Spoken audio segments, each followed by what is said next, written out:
So this is going to be part 2 of this form of just, reflective form of stuff. Let's see what I'm going to sort of take into here.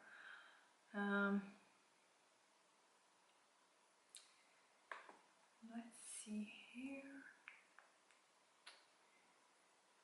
Yeah, one of the things that are quite interesting as well is that if immigration is occurring, for example, as it is currently in North and West Europe and even in the US and North America, the second generation of immigrants tends to sort of adapt into the mainstream society norms and values, and often that comes at the sort of loss or like sort of abandon of the religion of the parents and the culture of the parents and the all those kind of things. And for those who continue, for example, who have parents who are Muslims and continue to practice Islam as a second generation immigrant, the interesting thing is that since they've been often in schools in that particular society, they sort of adapting their own understanding of Islam based on the society in which they are living in. So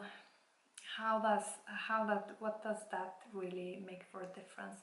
Well, for example, if someone is growing up in America, in the US, and is a Muslim, they're going to sort of base their understanding of Islam based on the values that they're getting from the American society, and that would be like the knowledge that they're gaining from living in that society.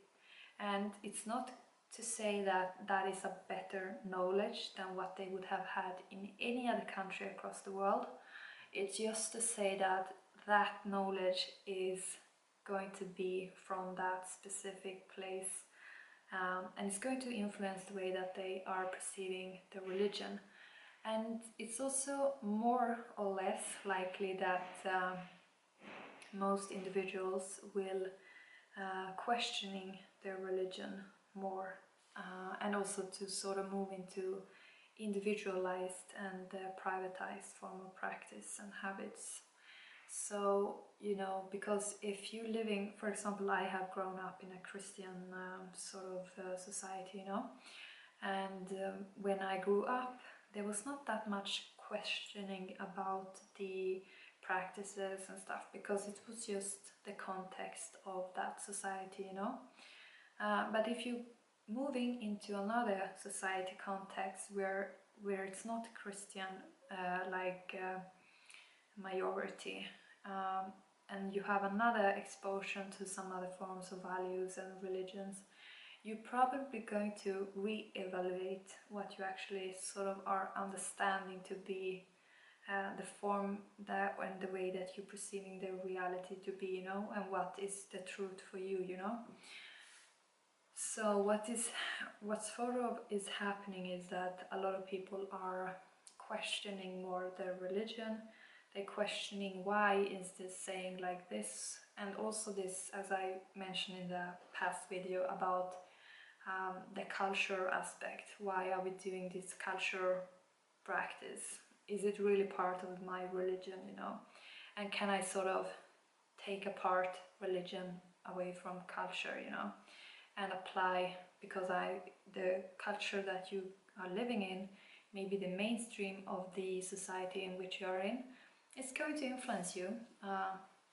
One of the things is that the brain is very easy to sort of adapt and adjust and into the context in where you're living in order to survive, So all these episteme sort of background knowledge that is holding up the institution and bureaucratic systems and ways of understanding reality and sort of ordering the society to reach certain goals. That's just one one episteme to understand reality. It's not the ultimate, it's only one. And we have to sort of understand that because I have been in different forms of societies and so forth, and I always have sort of understood that just even when I was a kid, I was quite alert on this, that everything that people are telling you, or the way that, you know, the society is presented to you, in the way that the legal system is shaped, the economic system is shaped, health system, the political system, none of these things are ultimate true. They are not the truth, you know. They are just resting on one specific episteme, you know. And different nations and stuff can actually have different epistemes, you know, that they sort of building their understanding and their sort of orders on. But however, nowadays it's quite, you know, most of the institutions and different things on a, you know, international level and across the world is actually built on the American episteme, you know. So it's the American understanding of reality that is building up most of the societies across the world today. But it's like important to have that understanding in order to understand how you are understanding the religion that you are practicing, because your prior form of references to things is going to affect how you also understand religion. And yeah, so let's see here what else I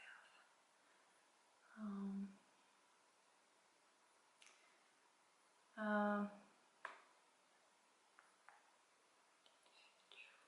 Yeah, it's just this whole individual sort of thing that is quite, you know, it's quite a big part of the West Europe and North American societies. And religions, you know, for example, in the past had quite a lot of collective forms of rituals and things, but those things tend to be, you know, it tends to be a shift away from collective ritual practices, you know, because in the way the society is operating, those forms of rituals doesn't have a place, you know, because it's not how individuals are leading their lives, you know. Like most societies in these settings, as I am sort of referring to, is individualized. It's about independency and to be an individual. And that means also that if such individual with that understanding is going to undertake religion, it's going to be on the premises of individuality, you know. So let's see, did I have anything else here?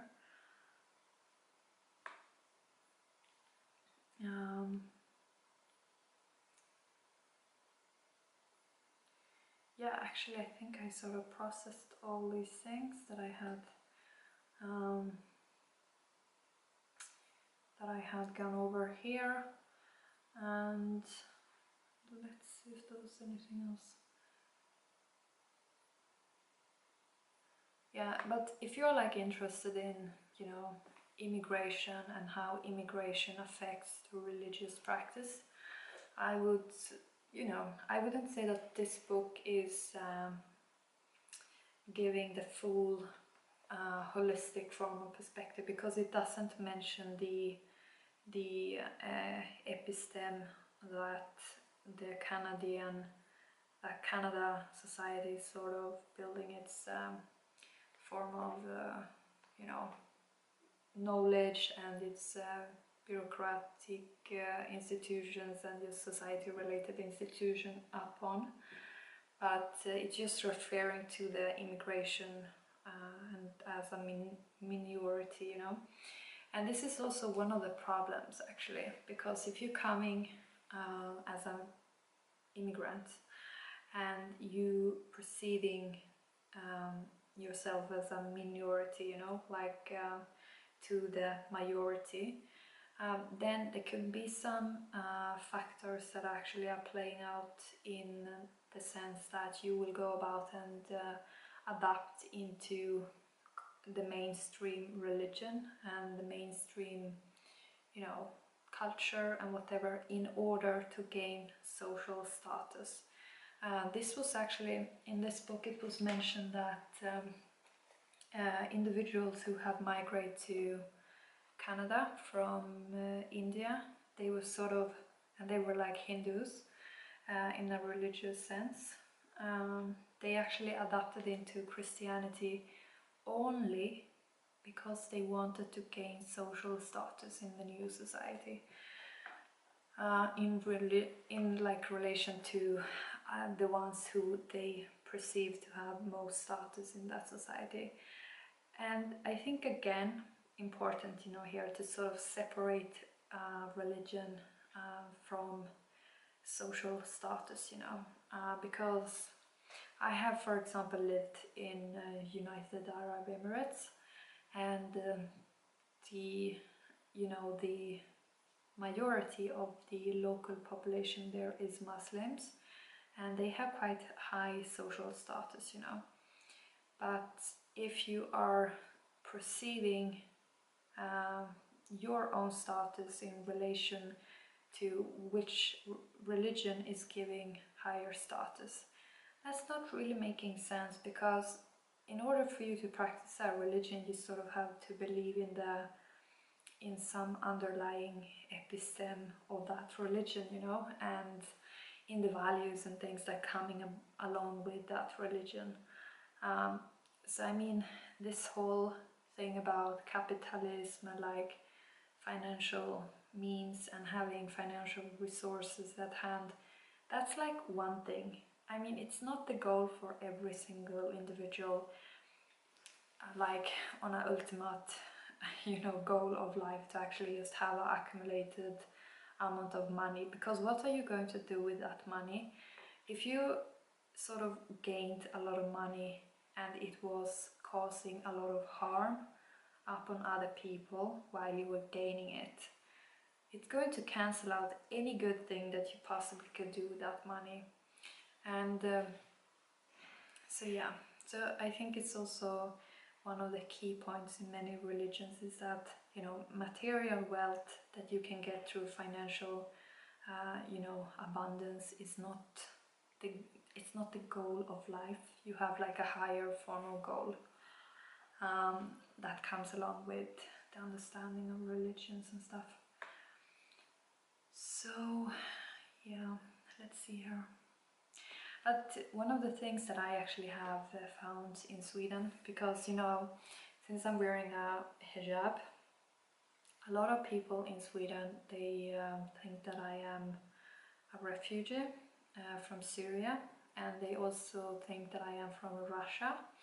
And I also heard certain, you know, assumptions, stereotypical ways that I am from, you know, that I am supporting causes that is just not even in my wildest fantasy that I would even support any of violence or anything, you know. Like, I'm a vegan, I do not even hunt animals, I do not eat animals, I do not do anything like that. So why would I want to cause any form of harm upon someone? I don't see that, you know. But that is what people are placing values upon the hijab, you know. And so I actually become part of this ethnified group of Muslims in just because I'm wearing the hijab, you know.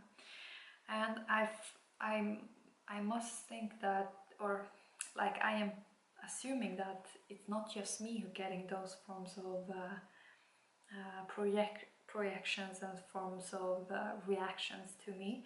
I think that a lot of Muslim women in Sweden are getting a lot of, you know, from negative feedback from the general society just because they are wearing a clothing piece, you know. And that's quite, I mean, you can sort of you can find that that is really terrible, and yes, at times that is terrible, because I am not in Sweden because I want to get myself in any harm or, you know, be attacked or something else. just because I'm wearing a hijab, but at the same time I feel like it really is speaking quite a lot about the people who making those forms of you know forms of expressions, you know, because I always is wondering what is the equality forms of what is the concept of equality and you know, sort of freedom and freedom of choice and women's rights when these forms of people making these assumptions or like expressing their forms of opinions about hijab. Because honestly, if you never have wear a hijab and if you don't know the meaning of it, and if you don't like if you have a concept of how you perceive women to dress in order to be free, like what is that free really making? It doesn't make sense if you are the one who is telling what a woman should wear, you know. I mean, I'm not gonna go into what the sort of the hijab stands for and you know how it is sort of quite beneficial actually to wear, but because that can be a whole another video. But that comes along with this whole thing about ethnifying certain religions, and even if this can happen with other religions as well, you know. But recently it has been quite a lot about you know, Muslims and Islam and these things, and when you really think about it, it is form of exaggerated. It is exaggerated to absolutely absurd level, because there is absolutely nothing. First of all, there is a very small percentage of Muslims who, for example, live in Sweden, and even if it was a large percentage of Muslims living in Sweden, it's not gonna tell anything about each individual of those Muslims and so forth. It's not gonna do that, you know. And I mean, there is a few, I mean, I have read the Quran and so forth, and there's like a very few values that is the core, and those are quite, you know, something that you hear even in the international form of arena about, you know, fairness and equality and more fairness and just justice and so forth. And these values, I mean, they're gonna have different the meaning of them is going to be different depending on who you are asking, and also depending on what form of episteme they are sort of understanding and basing their own knowledge on, you know, when they're trying to explain these concepts. And even science is not, you know, fully like objective in the sense when they're trying to define what is fairness, you know. But there is at least the mentioning of fairness in the Quran, you know. And this is something I think is important because it has been quite empathized in international, you know, platforms and stuff when it comes to the treatment of other humans and so forth, you know. So yeah, so if some, like if my brother, for example, I have quite a few brothers, I have 5 brothers, if any of them has a problem with me wearing a hijab, well, that doesn't say anything about me. It says everything about them and the way that they are perceiving women and the influence they can sort of exercise on women. So, you know, just to get educated, like to try and gather as much information you can before you make certain assumptions, and do not just watch news and media, because there is quite a lot of tendency, you know, to create certain norms about certain subjects, and in order to actually achieve certain society goals and political goals.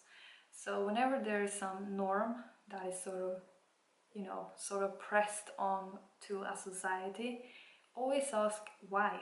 Why are we getting this information to us? Why are we getting this norm enforced upon us? You know, for example, when woman is considered to be skinny or to have this formal work moral, like ask why these things are, you know. And especially when it comes to humans, you know, like why are certain norms about certain actions and certain humans enforced upon my understanding, and why is this coming to us, you know?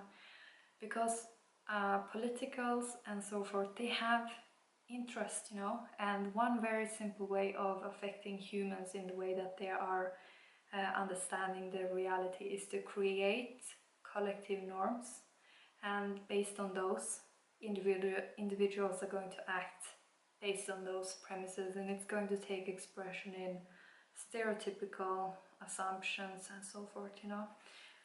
So be aware where you're getting how you sort of understanding the reality, you know. And also to sort of value religion as well, because religion has been around for almost over 2000 years, and some of these concepts that we have today in the society, they have only been around for a few hundred years, you know, and they have caused quite a lot of harm to a lot of the planet, environment, other humans and so forth. So I mean, there is like a core to the religions that is beyond the human experience, and that is something that no other system that we are trying to create is going to sort of be able to you know, target in any way, you know. So sort of have some value for religion, but be conscious about where did you get your understanding for religion, who has taught you this, and why are you considering making changes, and if you're making changes, like how are you going to implement them, and like what is the context you're going to sort of implement them in, and yeah, and just to understand these, you know, how these things are functioning together, you know. So